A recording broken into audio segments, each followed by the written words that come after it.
And Thomas Markle Jr. joins us from Oregon. Tom, thanks for your time. Look, last week on Sunrise, your sister said she'd warned the world about this royal drama would happen. Did you also expect it to play out like this? I really don't think anybody expected it to play out like this. I think this is just a sign of the new modern times of two people in love wanting to live their life the way they want to live it.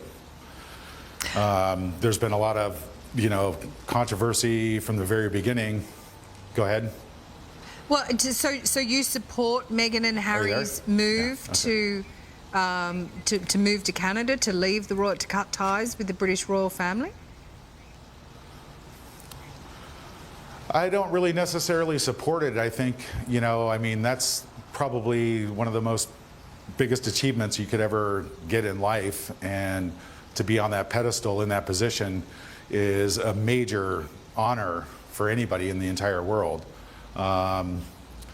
It would just have to be a simple explanation is they want to go live their lives the way they want to live them. Okay, but your dad is about to appear. Your dad's about to appear in a new documentary where he accuses Meghan of cheapening the royal family. Do you think he's fair in that description?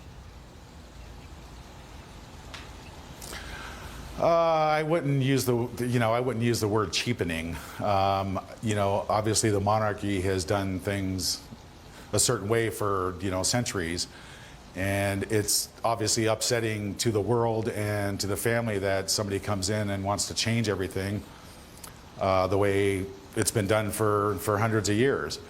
So it's, on one hand, it's a little bit insulting, but then on the other hand, it could be a show of the modern times of how they want to live their life and their relationship. Tom, you sent Harry a letter in 2018 asking him to cancel the wedding. You called Meghan jaded, shallow and conceited. Do you wish he had cancelled the wedding in hindsight? Do you think the royal family wishes he'd cancelled the wedding? Yeah, that's a good one there. I did that out of a little frustration because me, including the entire family, was being chased around by media, and I reached out and I asked for help, and I got, a disturbing answer. I was like distant family and didn't know those people. So I wrote that out of haste, and I certainly hope it's not a sign of just, what it appears to be to the entire world of stepping stones and breaking up families and doing anything like that. But obviously, I wouldn't wish that upon anybody. But if they are truly in love, then this will be the true test. We'll see what happens next. You seem to have become a lot more balanced since that letter. Almost, in your answers today, almost more sympathetic towards your sister. Well, she is my sister, and I've always loved her. We had a great upbringing. We had a really good childhood. And, it's like my father said, I don't recognize this person in my daughter anymore.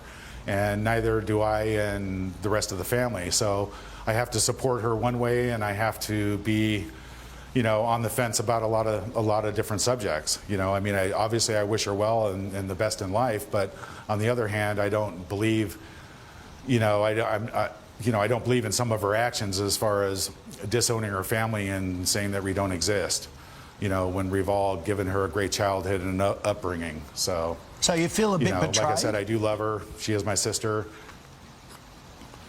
I feel a bit betrayed being, shoved off to the side like I don't exist, or, the rest of the family.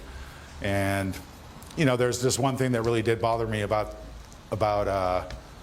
right at the wedding when my father, became ill and he actually had a heart attack. I was a little surprised. I was very surprised and very hurt that she didn't reach out to him and make sure he was okay and actually go visit him.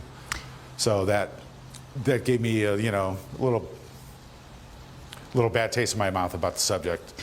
So I didn't recognize that person. So Tom, were you surprised? I guess you know her fairly well. That this all happened so quickly, that she didn't really give London a go, that only 18 months into their marriage that already she's out the door and back to the back to North America? Yeah, that's incredibly surprising, and you know, like my father also said, you know, it's upsetting. You know, it's upsetting protocol how things have been done for quite a long time.